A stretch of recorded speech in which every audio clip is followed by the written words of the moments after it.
જય માતાજી દોસ્તો, ના બ્લોકમાં આપનું હાર્દિક સ્વાગત છે। હું તમને જઈ રહ્યો છું મારી ખેતી બતાવવા। આપણા ખેતરની હાલત છે, તમે જોઈ શકો છો।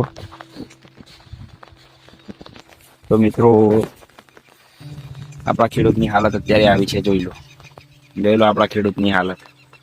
શું કરવાનું કહો મારા મિત્રો? આપણા ખેડૂતની હાલત જોવો મિત્રો। આ મારું ગામ છે, અમારા જ ખેતર છે ભાઈ। શું કરવું કહો? આ બધા રોવાના દાળ આવી ગયા।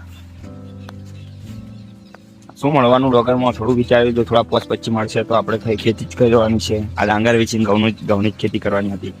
હવે શું કરવાનું કહો મારા ભાઈ? આપણે શું કરવાનું?